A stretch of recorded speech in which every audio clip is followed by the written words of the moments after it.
Do you like teenage girls? When you say teenage, how are we talking? Girls who are teenagers. And that was TOURÈ in one of his most memorable TV interviews when he's talking to R. Kelly on BET in 2008. And this is after all the years of the unscrupulous behavior with that man and underage girls had come to the surface. And I just love how cool and calm TOURÈ handles him. TOURÈ's a writer. He's a TV host, podcaster, father, husband, brother, son, Brooklynite. He writes articles for the Rolling Stone, New York Times, Washington Post, The Nation, Ebony, Vogue, Playboy, and many, many others. He's the author of 5 books, including Who's Afraid of Post-Blackness? What It Means to Be Black Now. He was the co-host on The Cycle on MSNBC from 2012 to 2015. And he's been seen on a variety of different programs such as Real Time with Bill Maher and ESPN Sports Century and VH1 Rock Docs. TOURÈ is funny. He's brilliant. He's passionate. And tonight, he is our guest. My name is Rick Shew, and me and my left shoe partner, Jeremy Gruhlkey, hope you enjoy our discussion with the one and only TOURÈ.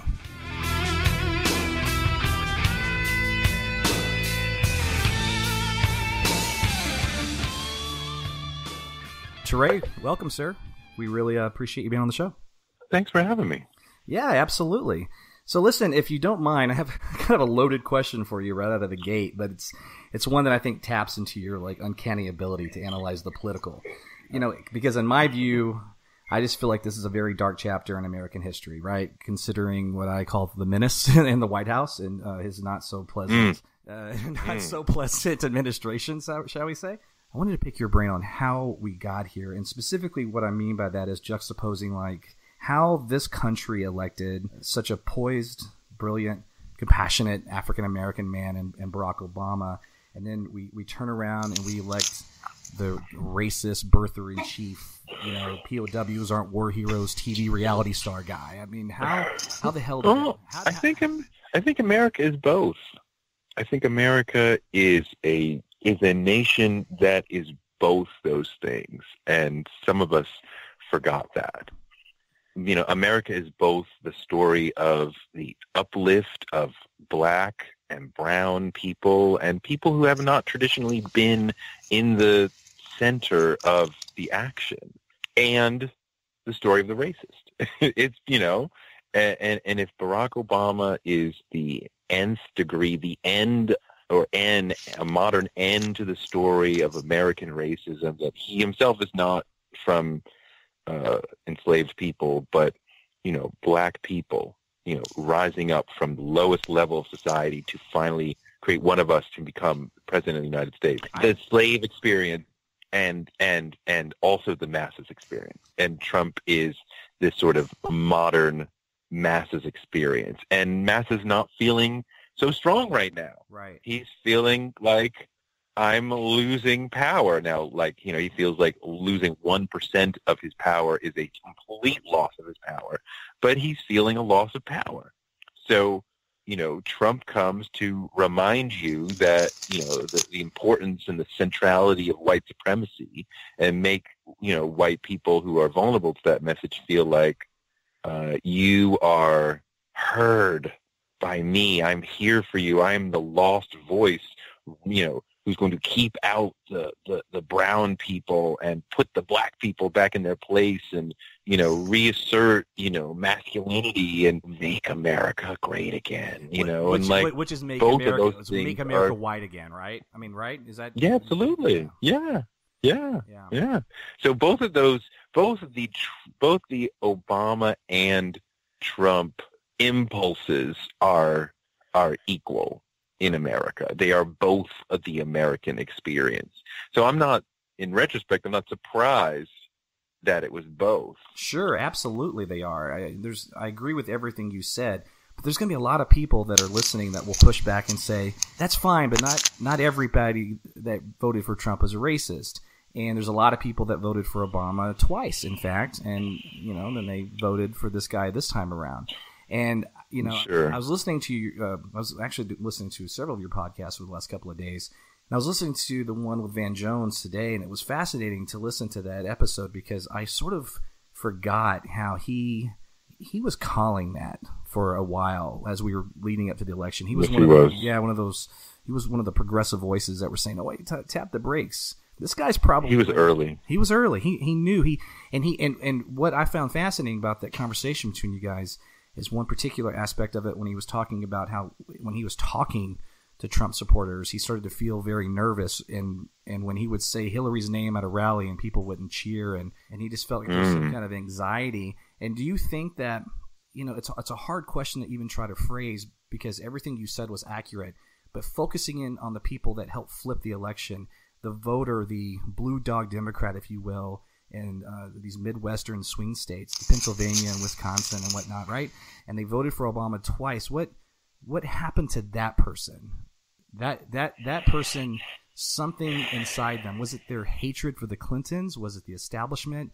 I mean, I think it's all of the above. I mean, some of it is a hatred of the Clintons. Hillary was an extremely flawed candidate. Some of it was responding to Trump's economic message. Some of it was responding to Trump's personality. Some of it was responding to a world that they don't fully understand reality because they're listening to Fox News and perhaps Rush Limbaugh and perhaps Mark Levin, perhaps Glenn Beck. They're getting a false view of America. Right. And they don't really understand what's going on in America. And so they add it up in a way that they say they can go for a Trump. I don't feel like you need to be, a Klan hood wearing person to be racist, and Perfectly just stated. to be in the Trump constituency. Mm-hmm. Part of what you are saying is you are okay with the leader of that constituency being racist, and you cannot deny that he is racist. And I mean, and sometimes the term racist is misunderstood as one person disliking somebody else because of their race. We're talking about something far deeper than that. We're talking here about white supremacy, okay? And the active and conscious and outward perpetuation of that and celebration of it. And that is so much a part of the Trump appeal in 2016. And to say that his direct appeal to whiteness and the prevalence of whiteness in America, that he made that and you went along with him and his group, but you are not racist because you voted for Obama in the past. I mean, it doesn't really help us to talk about people being racist or not, but we start to see people who may be well-meaning can commit acts that perpetuate white supremacy and give aid and comfort to people who want to perpetuate white supremacy. And you can do these sorts of things without fully meaning to. I think a lot of people who pulled the lever for him did that. And to say, I'm not racist, like, did you not know that he was? I mean, if you voted for somebody who was outwardly racist, what are we talking about? Right. Well, right. I mean, yeah, they tied himself in a pretzel trying to justify. I'll have a bullet point of things saying, calling Mexicans rapists, saying, "Hey, there's that black guy out in the audience. I know that guy. It's a buddy of mine." Or even the little nuanced things that he would do. It's just so condescending. And then you get into his presidency, and he's calling black NFL players that are peacefully protesting sons of bitches to 20,000 white people in Alabama. I mean, look, and we can go back as far as the birther thing. But I mean, that's rhetorical and it's important, but when you get into the Department of Justice, you're not looking at all sorts of civil rights cases. The White House just today saying that blacks being shot is a local issue. It's a local matter. So yeah. So in so many ways, the White House is not here for us. The federal government, which has been so critical in making lots of civil rights steps, the important civil steps in this history, they are not here for us this 4-year period. Yeah, if that would have been a white man killed, Trump would have definitely been interested in that on a local level. He's been interested in plenty of things that are at the local level. Absolutely. Yeah, if I could just chime in, guys, I think you're touching on a lot of really interesting stuff. And I think that I've heard some things from both of you that we've said that people in these certain parts of the country, they don't really know what's going on in America. And I think in part that's true. They're living in a certain sort of bubble, and we're living in a certain sort of bubble. And it's part of that bubble that they're in is informed by people who don't really have their best interests in heart, the Fox Newses and the Breitbarts and certain factions of the GOP. But also I think that a lot of those people would say that we don't really understand what's going on in America, in their America. And I think that there's probably some truth to that. And there are a lot of people there who were just felt lost and bitter and scared, and they saw a world changing and a certain part of the country and a certain party, that being the left, focusing on issues that they felt didn't really impact them and didn't really serve them and that they didn't really understand. And they felt as if the world was passing them by and forgetting them. And so Trump was able to come in and tap into that and say, but, we can change things, we can make things better. And I think a lot of those people, when it comes to the racist thing, there are a lot of different kinds of racism, right? There's, overt, I'm going to wear a hood and burn a cross on your lawn sort of racism. And then there's really just oblivious racism that comes from a lack of understanding and a lack of cultural awareness and knowing what other people's lives are like and assuming that your American experience is what the real American experience is. And if people of color aren't having that experience, then it must be their fault. And I think a lot of that may lie in the fact that we haven't had the racial conversation in as a well-meaning way as we could have. And there are a lot of people who really feel like they're constantly being called racist. And when we say racist, they hear wear a hood and burn a cross on your lawn. And what we really mean and need to explain is you don't really get it, you don't understand, and we need to make you more culturally aware of why this is racist and how this has a disparate and disproportionate impact on people of color. And so there's a dramatic reaction to that goes far in the other direction. And that sort of leads into the question that I wanted to ask TOURÈ, which is about the state of the DNC and the Republicans, or not the Republicans, but the Democrats' chances. And where are we right now? And how does the left need to change the conversation moving forward so that we can communicate those messages better and so that we can access those people? Well, okay, hold on. There's a lot there. Your question. Yeah. I have to deal with some of the things that you said in your speech. Sure. I can't tell you that you don't, not you personally, but I can't tell you in Wisconsin or Michigan or whatever that you don't feel the way you feel. Sure, you feel disaffected and left behind and these sorts of things. And yeah, there's a real economic problem that is really being felt there in that NAFTA belt, where globalization and technological advances have really taken away and continue to take away a lot of the jobs that especially men do in the Midwest, and really changing the nature of what it is to be a man in the Midwest. That's real. And yes, the Democrats in particular have not been aware enough of that, have not focused on that. It's not enough to just purely say those people feel differently. Part of why they feel that way is because they are being lied to. They believe Agreed. that immigration is one of the biggest problems in the world, if not the country. And it's just simply not true.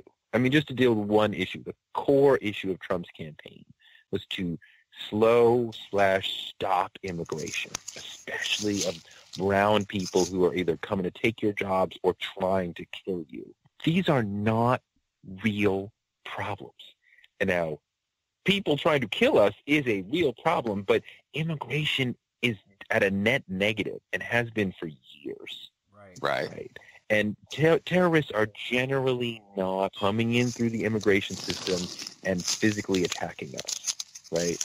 That has happened in our history, but that has changed. That is not the core of the problem. We are more likely to deal with terrorists who have been living here for a long time and turn over either coming from somewhere else or grew up here. But the Foxes and the Rushes and the Levins, these other folks fill their heads. Tucker Carlson is like the worst of them. Sean Hannity, fill their heads with this notion of immigrants are the problem. Diversity is so not if you've our been strength. lied, Yeah. yes. So if you've been lied to over and over about that, of course you feel lesser and a victim of the history. And if you had been told the truth, you may not feel that way. You may see the world a little bit differently. It bothers me when folks suggest that we in the left are in a bubble. Yeah, I didn't know. A lot of us didn't know, everything that's going on in Indiana and these sort of places. And we should have known better as in terms of the Democratic Party, in terms of the left that cares about the whole country. But to me, the notion of a bubble must include a divorce from reality. And that I didn't know what your reality was doesn't mean I am divorced from reality. When I listen to Rachel Maddow and Chris Hayes and read the New York Times and the Washington Post, I am well informed about what is going on in reality in America. If your news diet is Fox, Rush, Levin, the others, the O'Reilly, his show RIP, you are not well informed. You do not know what's actually going on in America. Definitely not. That's correct. You're being fed false villains, straw men, bullshit. That is not what's going on the left. So I cringe when people say we're in a bubble because we are not fully aware of everything that's going on in the country. We are not walking around with a false vision of the country in our heads. And sociologically, many on the right tend to not want to discuss their political views publicly for fear of being called racist. And that's not something I'm just making up anecdotally. This is sociologically found. There's nothing that those of us on the left believe that we are afraid to say because we would be perceived as racist.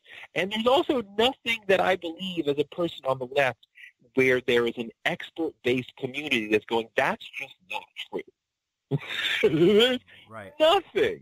Right. There's so much of the right's philosophy is just not based in reality. Right. I mean, the climate change position is not based in reality. The immigration position is not based in reality. Their relationship to how we deal with terrorism is not based in reality. So, and we could go on. There's other. So it's not that we're in a bubble and they're in a bubble and we just don't know each other.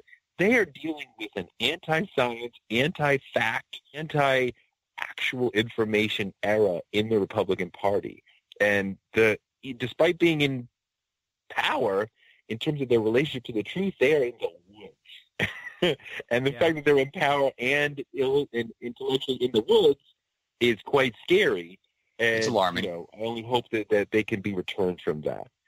If you want to talk about the Democratic Party, there is a lack of engagement with a lot of Americans, especially a lot of white Americans, that needs to change. We don't want a significant portion of the country feeling like they are forgotten by the Democratic Party, which, used to be the home of unions. That has been eroded systematically by the Republican Party. I see, however, a tremendous group of people who are going to have an epic battle, and we'll find out who we are as a party. I'm certain that Bernie Sanders is going to run. I have no doubt Elizabeth Warren will run. I would bet that Kamala Harris is going to run. You may see Tim Ryan from Ohio. The winner, the eventual winner, may be somebody that we don't even know yet. At this point in 2008, none of us would have said Barack Obama, or actually not even 2006, right? This would be equivalent to 2006. Yeah, none of us would have said Barack Obama in 2008. Yeah, he gave a speech in 2004, right? His convention speech. Yeah, that's what really catapulted him. Yeah. Speech. Yeah, and his name started to be mentioned. But in 2006, if I said, I bet Barack, if we were doing this podcast in 2006, none of us would say, it's going to be Barack Obama. You're right. Maybe the next person, we don't even know who that is.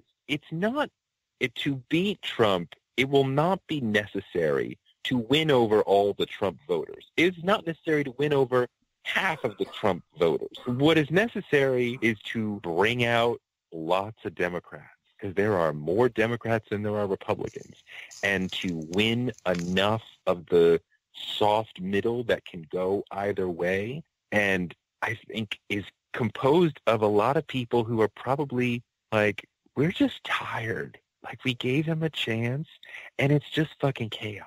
Yeah. And, like, you know, just beyond ideology and politics, it's just fucking chaos. Every fucking day there's a new scandal.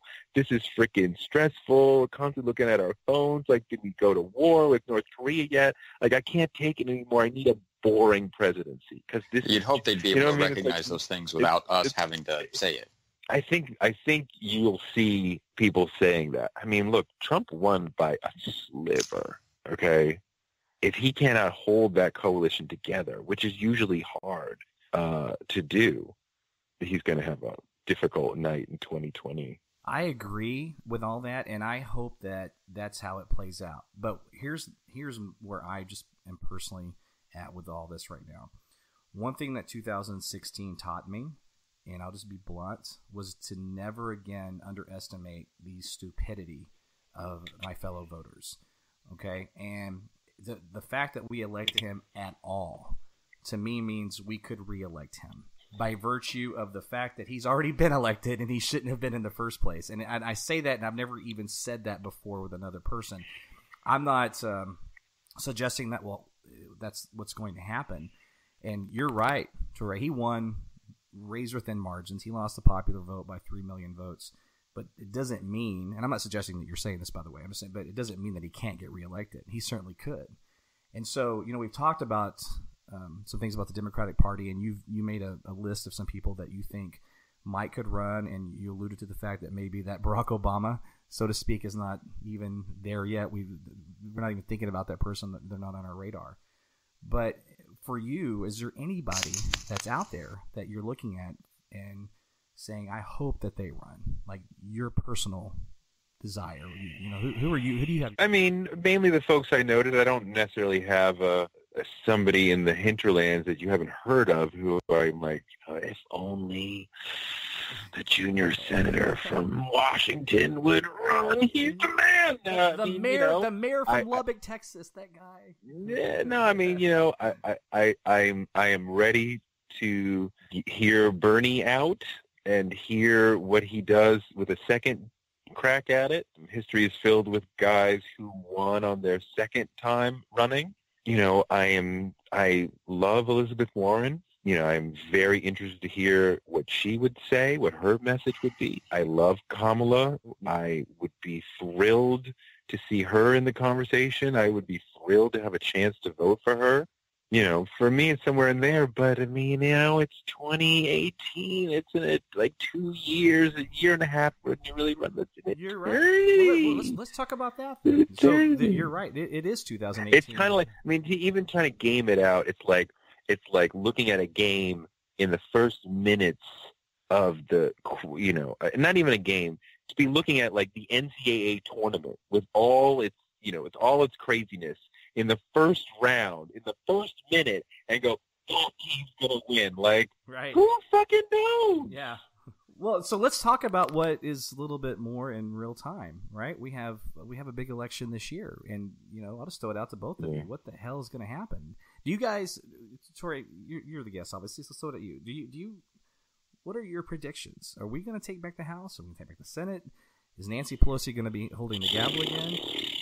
I haven't looked at the polling to really know. I know that the generic ballot Democrats tend to be crushing it, but I don't know. We're months and months away. As far as I've read, it appears the Senate is just the math to retake the Senate is just not there. Not this time out. But to retake the House would take a lot. But, you know, the presidency, the president's party usually suffers in the first midterm. They usually suffer in the second midterm as well, but definitely usually suffer in the first midterm. And I think that he is an historically weak candidate. His approval rating stays in the toilet. I just don't see how it's sustainable without significant accomplishments, without significant approval rating. What is it? What is an honest case to the country to keep him going and to keep folks around him? I mean, outside of, sure, okay. I mean, look, it's Obama's economy. The best compliment I can give him, Jeremy, you agree with this? I mean, I would say that the best compliment Trump gets is he just hasn't fucked it up yet. He hasn't totally screwed things up. I mean, he screwed up a bit. Do you think those Midwestern voters who came out for Trump because their factories are, decrepit and gone and all those sort of things, do you think that when he says the economy is doing, that they can look at their lives and their pockets and say, yeah, he's right? No, I don't. But he's a good cheerleader. And people talk about consumer confidence. It's at a 15-year high or whatever it is. And I think the reason behind that is, quite frankly, because Trump is a bullshit artist, but he can be a good salesman. And he's a big cheerleader for that sort of thing, right? He's the economy. Obama, it's just not his style. Obama knew better. He knew, just like with the stock market, he knew not to brag about it, because when you own the highs, you're going to own the lows, right? And he knew that. This guy doesn't know that, nor does he care. He's everything about Trump is like in the moment. He has no long game. I mean, the protection is that he is aided by a right-wing media apparatus that is protecting him, that is saying he's doing a great job, the economy is great, everything's rolling now, he rebuilt the military, and they say these sorts of things, and he says these sorts of things without even providing evidence on his own, right? Like, if Obama said something, he would say, here's a number, and here's the proof of what we're saying. It's clear. Trump just says, we rebuilt the military. I'm like, when, where, details? What does that mean? Like, the economy's going great, but everything else is bullshit. And he's got a whole network that is, plus others. And see, here's part of the thing, right? There's a critical difference between the left and the right media. The right-wing media spends a lot of time bashing objective media, because they want to create a situation where you feel you can only trust us. You can't trust the ones on the left. You can only trust us. The left does not do this. The left does not spend a bunch of time dissing actual media. The MSNBC disses Fox because Fox is not real news. Okay? And that was something that specific MSNBC personalities chose to do for a certain period of time, But this is not generally in the left. Dissing the objective media, much less is not normally what you do. We're not trying to chase you away from the right. You know what I'm saying? Right. And it builds a situation where the folks on the right are trained. You can't believe the New York Times. You can't get to a shared or actual truth because you won't believe the reality sources. You only believe the entertainment sources. So now what conversation can we have? Yeah, and you have the entertainment president, so it doesn't help. Yeah, I know. I probably cut Jeremy off twice there, so I apologize. No, that's all right, man. We're here to... Yeah, we're definitely interested in your perspective. Yeah, that's why you're here. And just so our audience knows too, I thought this would be kind of fun. So, TOURÈ, you're originally from Boston, is that correct? Yes, I pronounce it Boston, but yeah, go ahead, you can. Yeah. So here, my accent, okay, is like Midwest Southern, fucked and had a baby kind of thing, okay. So you gave it a good Boston. Yeah, and that's you know what that is. That's my that's the Chicago in me. But anyway, so you're from Boston and you live in Brooklyn, right? You're Yeah. Jeremy is in Los Angeles, California. My wife's originally from Chicago herself, but I reside in Dallas, Texas. So we are kind of all touching upon. We sort of all touch different parts of the country. And I guess the reason I'm bringing that up, one, I thought it'd just kind of be fun for our audience to know. I mean, they all know who you are anyway and where you're at, but just to have a perspective. And I'm fascinated by that specifically because as we're talking about the appeal of Trump and what happened and what's going on with the DNC and who we're reaching out to and what have you, and I'm here, and I guess you could say, quote, I'm in a bubble in a sense because I'm in a blue county and everything, but I gotta have to remind myself sometimes that I'm in Texas, right? If you're in Dallas or Austin, you don't think about it, but you're in Texas. My point to bring that up is I try to relate to people that will listen to this and still just sort of feel like they're being intellectually assaulted or whatever. And I know we talked about this earlier, but I just want to wrap up this portion of the conversation. TOURÈ, you said earlier that we don't need to reach out to the Trump voter, or we don't need to win them over.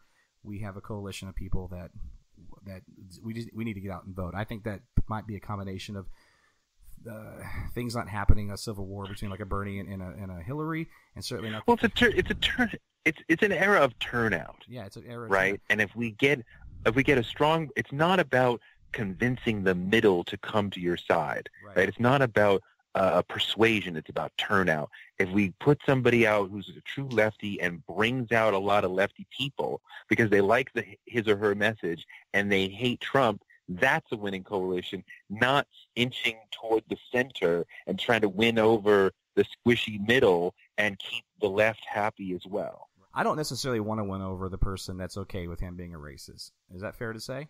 I don't care. Yes. I don't. Yes. Do I care about the disgruntled blue-collar guy? Yeah, I grew up in a blue-collar family. I don't come from any money. My wife and I, we earned everything that we have, and we're blessed with what we have.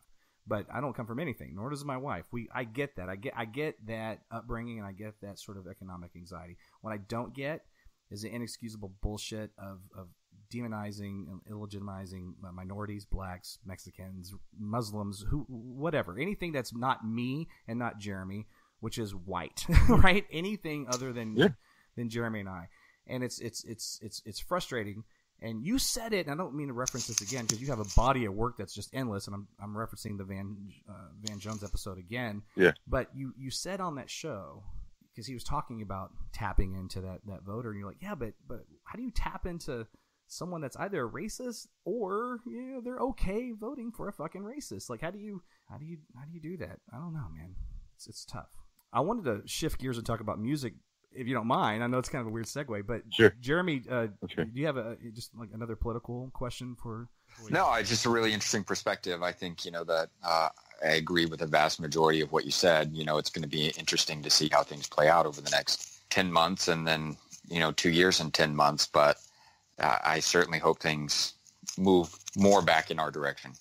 And you're in Hollywood, and so Hollywood is Hollywood in terms of the political climate or whatever. But are you sensing anything in California that's you want to share with us that's interesting in terms of political climate on a local level? Anything that could feed into the midterm elections or anything?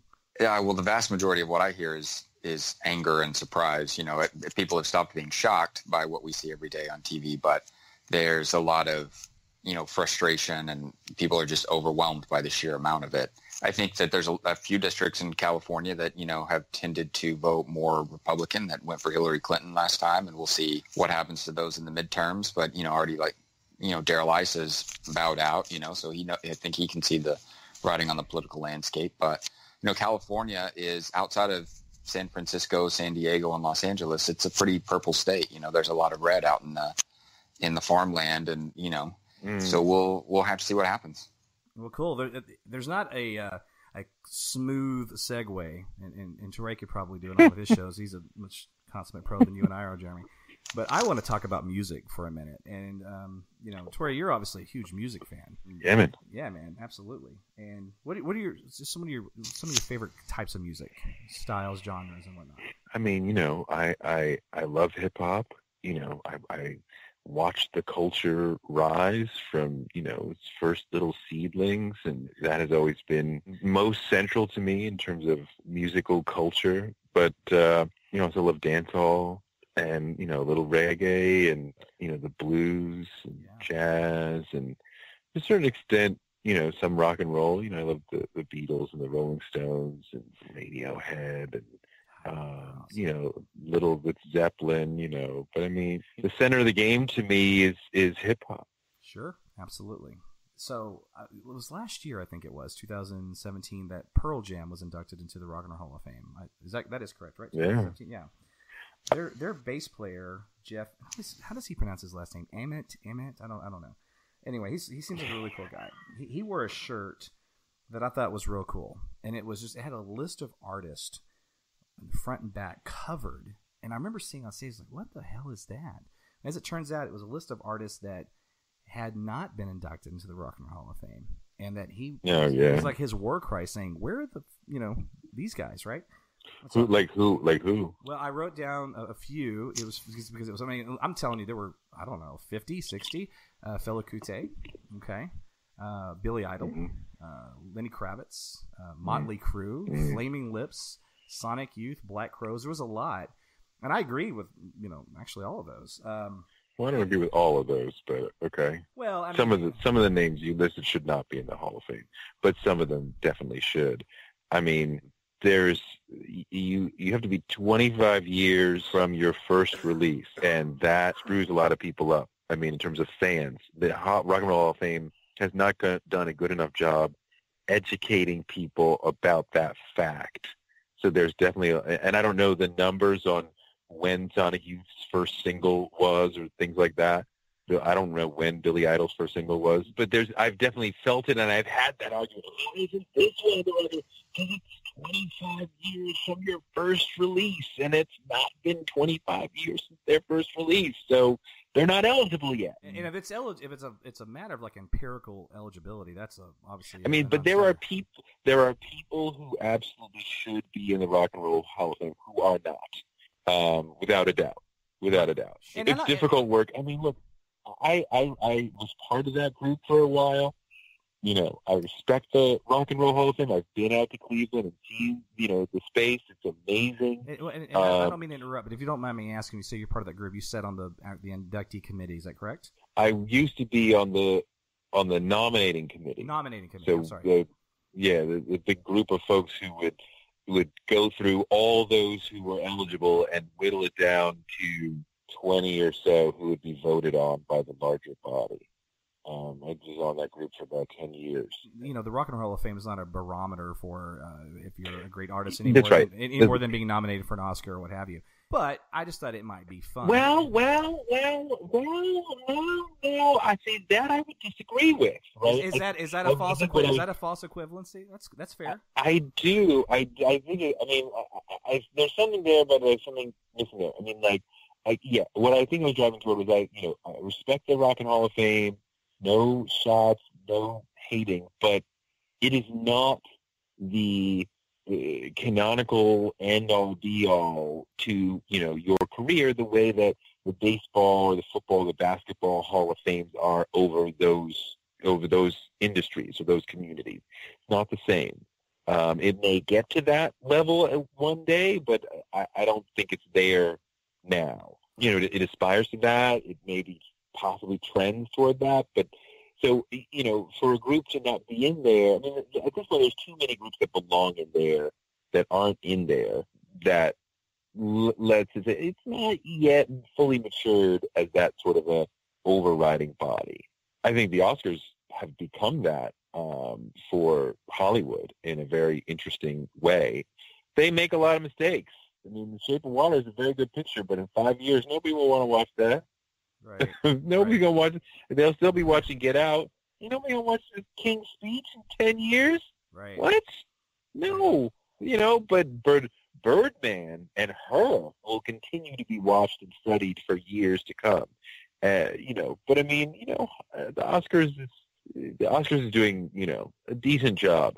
But it is canonical in that community in a way that even if we think that it makes mistakes, it is canonical in that community in a way that the Rock and Roll Hall of Fame is not yet in the music community. What are just a few of your favorite artists that you feel like are past their due in terms of being inducted into the Rock and Roll Hall of Fame? Well, I haven't studied the list in a while, but when I started on the Rock and Roll Hall of Fame committee, Shaka Khan and Nina Simone and Janet Jackson were some of my biggest projects of how come they're not in the fucking Rock and Roll Fund?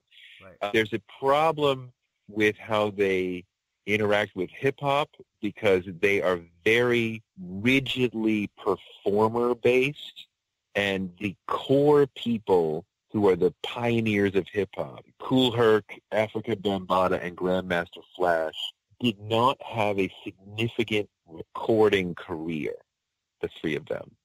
That's not where the music was at that time. So when you go to a Rock and Roll Hall of Fame and they're like, okay, let's look at what their recorded musical output is, and those guys have a pissy output in terms of albums, they are not able to evaluate them. So those three people, as far as I recall, unless it's been rectified in the last couple of years and I didn't notice it, those three people are not part of the Rock and Roll Hall of Fame.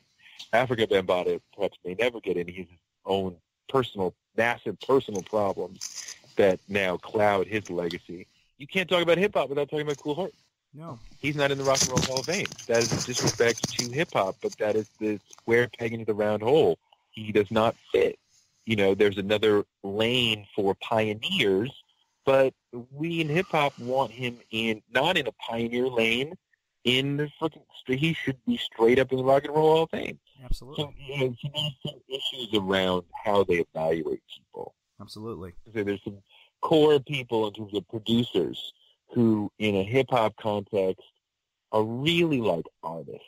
The Dr. Dre, the DJ Premiers, Just Blaze, Pete Timbaland, people who really shaped an era with their sound, to say nothing of, Marley Marl for earlier hip-hop. And they're going to struggle to get in, even though they are much more like artists than producers tend to be in rock and roll. And so, again, hip-hop becomes, round peg in a square hole thing for this particular body. It's kind of fun. Just a side note here. I was having a conversation the other day with I own a bar in Dallas, and it was just, the bar business is fun because you meet a lot of characters. It's like a dysfunctional Cheers in real life, right? But we were all, a bunch of people were sitting around and talking about influential musicians, artists, and whatever. And the multifaceted aspect of artists came up. And I was thinking, man, people were asking me, well, who do you think? And I said, first people that come to my mind, Prince, Dr. Dre, George Michael. And everybody stopped and said, George Michael. I'm like, dude, George Michael was insane. The guy, like that Faith album, I think he recorded every instrument, right? He played every instrument. And that's the kind of thing about music that I love is, we could talk about music, could be a 5-hour podcast, but when you can educate people on artists that they really had no idea. And I know you're a big Prince fan, and here's a good example. Remember when he played, I can't remember the outlet, but it was While My Guitar Gently Weeps, and Tom Petty was on stage with him or whatever. And so many people that were just kind of, passerby Prince fans, liked some of his songs, thought he was cool, but didn't realize what a badass guitar player he was. And he was amazing. And that to me is some of the most fun conversations I have about music. Is talking about a specific artist and say, yeah, but did you know that George Michael played bass and guitar and piano or whatever on that particular album? And like, did he really? I'm like, yeah, absolutely. Did you know so-and-so wrote that song for so-and-so, So we're talking about, artists in Rock and Roll Hall of Fame and everything. When you grew up on music, you're a huge music fan, and we'll wrap it up like this. Who are just some of your favorite, getting out of like the specific conversation about who should be in the Rock and Roll Hall of Fame or whatnot, but just who are some of your most influential artists growing up that got you into music? What made you fall in love with music in the first place? A particular song or artist? Can you recall what that was? I'm not sure. I remember always being really interested and attuned to the songs that were playing on the radio. Just listening and loving Sly Stone and Paul Simon and, all kinds of things that were happening on the radio. And, really listening to the songs and paying attention really meant a lot to me. I witnessed the rise of hip-hop from the beginning. I heard Rapper's Delight on the radio, when it was first coming out. I remember a guy saying to me, have you heard The Message? And I had not. And it had just come out. And he's like, you haven't heard The Message? Watching this culture expand, I remember going to the record store is called Skippy White's in Mattapan Square in Boston, and it had a little cassette section that was smaller than the dance hall section. And I would go straight for that and like, what do you got that I haven't heard yet? And like listen through all of them. And I didn't love all of them, but I liked a lot of them. And, Public Enemy's first album. And, I bought LL Cool J's first album without having heard a single because just look at that cover. Just the front of a boombox. It's so cool. I got to check that out. Sure. And just witnessing this culture rise up, like, those first songs, The Message, Rapper's Delight, and then, I had a tape that had Lottie Dottie and The Show on it, and I listened to that a million times, and then start getting into Run DMC and LL, and, like, it was like, wow, this is so exciting, and you could see it growing and developing, and it was extremely powerful to watch a culture growing right before your eyes, and like, loving that culture and feeling a part of it. I mean, I was demographically a part of it. I was aesthetically feeling it, and like loving each step of it, and Sure. So that was just extraordinary watching it. So it gave me a sense of mission when I was early writing about it because, this was really my culture. And I wanted to be somebody who I felt really understood it. I was like, I should be writing about it because I understand it. And I can give these people the respect that they deserve, and the complexity that they deserve. Because a lot of people didn't see it that way. I mean, like a lot of the white writers around me did not see the complexity of these guys from the hood who were building this new culture, and I did. I think, far be it for me to say this as a white guy, but just someone that loves music, I always feel like that rock and roll was taken away from the black culture, right? We wouldn't have Elvis without Chuck Berry. We wouldn't have Zeppelin without Robert Johnson.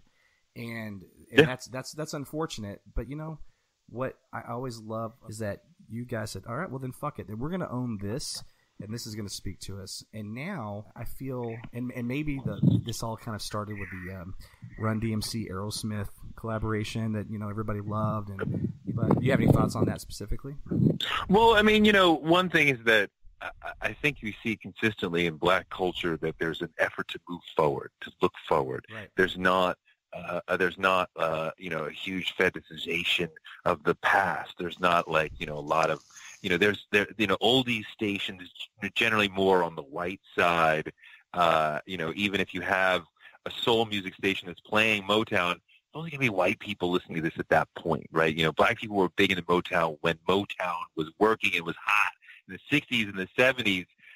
Who's listening to Motown now? Like, it's white people, like black people are consistently sort of moving forward. So I understand how we would create a rock and roll and then move on to something else and let the white people have at it and, build up soul music and then like move off into disco and then into hip hop and let the white people have at the old soul music. And, and that's just sort of how just in general as a culture we are, which is not to say that, we as a culture don't continue to revere and respect Motown Stax, old school music, but I think there's generally a desire to go forward, and that sort of drives our culture. So, I mean, I sort of understand why some of those breakdowns have happened, but why we keep building up new stuff. But somebody pointed out once that black culture had created a new form of music with every post-war decade, rock and roll in the 50s, soul music in the 60s, disco in the 70s, hip-hop in the 80s. And that was written by Nelson George in the 80s or 90s. The 90s did not see that happen. The Double O's did not see another genre of music created by black Americans. But that's when white people. That's when white people try to take over rap, right? In the 90s. Sure. Yeah. Right. Well, we got to create something new, and we're like a few decades overdue for creating something new. Right. Oh man, I could talk to you for hours. I could talk to you about music. For I know. hours. I'm sorry, Jeremy, if I shut you down. No, that's fine. I didn't feel shut down at all. And I wasn't. Not everything I said was an expression of my own opinion. Just playing devil's advocate and sort of expressing what people would say, and that's contrary to what our own opinions would be. But it was definitely very interesting to just listen to you talk and hear your perspective on things. I'll say Absolutely. I don't. Jeremy's obviously my partner on this thing, and you're the guest. I do want to say something about Jeremy that I love. Is that Jeremy's actually from, and I'm going to fuck this up. Is it Amarillo, right? Yeah, Amarillo. So he's from Amarillo, Texas. I mean, I'm at least from the Dallas-Fort Worth area, so I'm from a city. Okay, Dallas-Fort Worth area. Where? Say it. I'm from Mesquite. I get that. But I'm still. It's it is what it is. But Jeremy is from Fuckavino, Texas, and but he's been in LA now for 12 years. 12 years, right? And so you're very much a hybrid.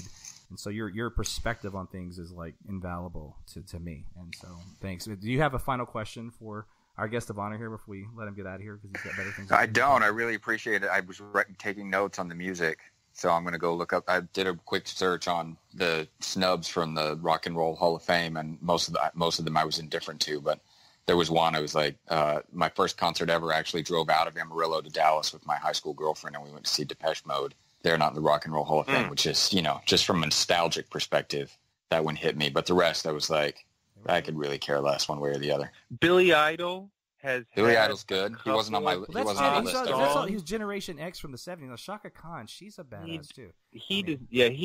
I'm sorry, he does not belong in the Rock and Roll Hall of Fame. He made some incredible records, but I can't support him. Is that Billy Idol? Not in the Rock and Roll Hall of Fame. Yeah, I would argue against that if somebody asked. I would argue against that. I would, I've never disagreed with. I literally have been a fan of yours for so many years. This is the first time I've disagreed with you. That's all right. This has to be a first time for everybody. Okay, I'll take that. You're going to be wrong occasionally. It's fine. I look at his totality of work with like Generation X and things like that in the 70s. But that's fair. Now listen, I want to say this too. As a fan of yours, I really miss, dude. I miss the cycle. I miss it. I really do, man. There were. At one point, there was kind of your key people, and then there were some people that started, pardon the cycling out, right? But you were always there, and Ari was there a lot. Well, me and Crystal were Crystal, yeah, she was. You two from were the beginning. Staples, yeah, right. And it just it sucks. And I know that MSNBC, and I know this is loaded, and I don't want to. MSNBC has changed a lot, and they were, I think, going through an identity crisis. I think they have been now for a while. It's unfortunate. There were a lot of great shows that we lost. I mean, I can say that before I was at MSNBC, I was a fan of MSNBC.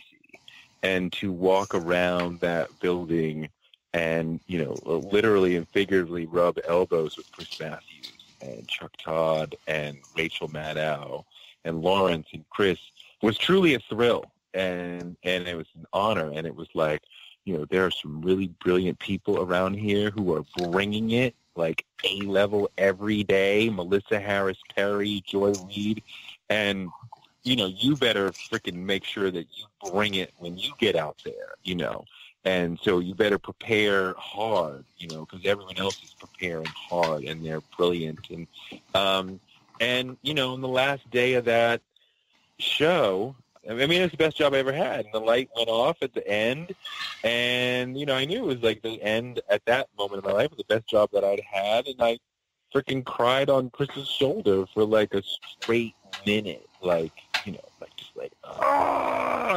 mean, I love doing it, and I love the team, and I love being on MSNBC, and it's quite sad to see it go. Yeah, I mean, as a fan, it sucked. I mean, it just blatantly put. And I feel like, if you've been watching MSNBC on and off for, 20 whatever years it's been, that, we can hold our heads high that we had one of the best shows. Not the best. Rachel's the queen, and, Keith Olbermann did an incredible show, and Chris Matthews is, Television Hall of Fame. But we did one of the best shows in MSNBC history, which is not to denigrate anybody, but, we can hold our heads high thinking back on the show that we put together for some years. I look back with pride on what we did, Sure. And, I don't really think about what we didn't do. That's perfectly put. All right, so do you mind giving us a plug so our audience knows where to where to find you these days?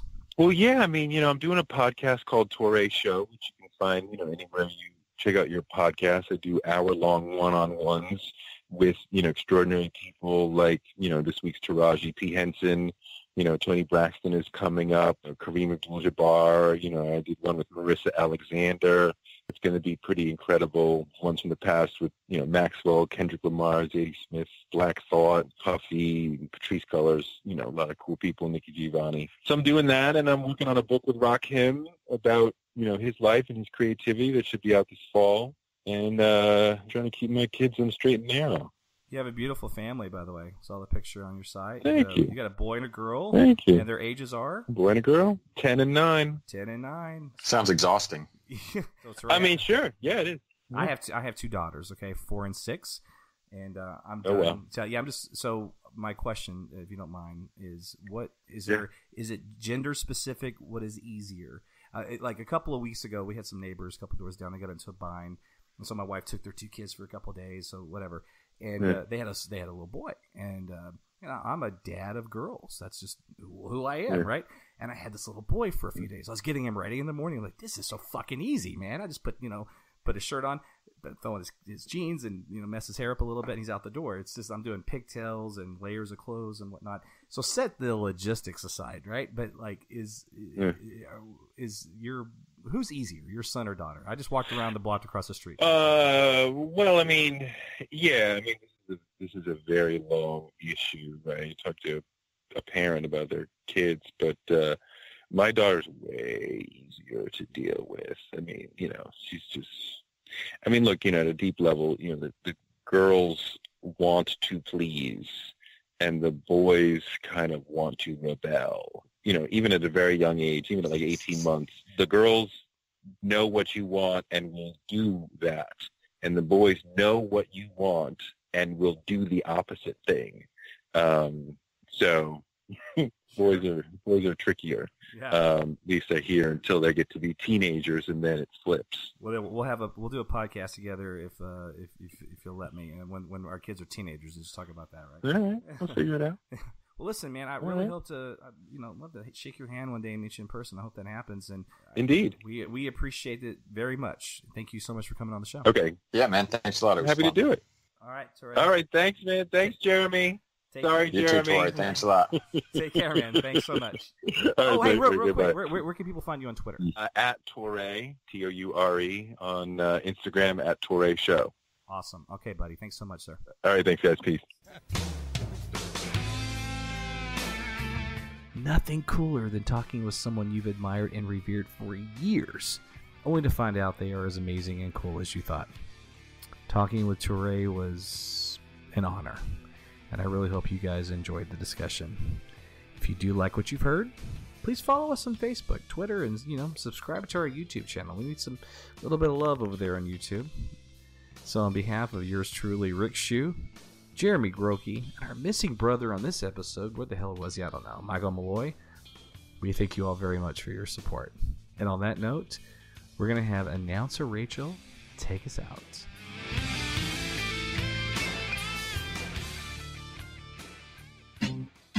Thanks for listening to this episode of our Left Shoe Politics podcast. You can find us on Twitter at Left Shoe Politics. Follow the Facebook page at facebook.com/Left Shoe Politics and the LSP website, leftshoepolitics.com. Search for our channel on YouTube, Stitcher, and Google Play.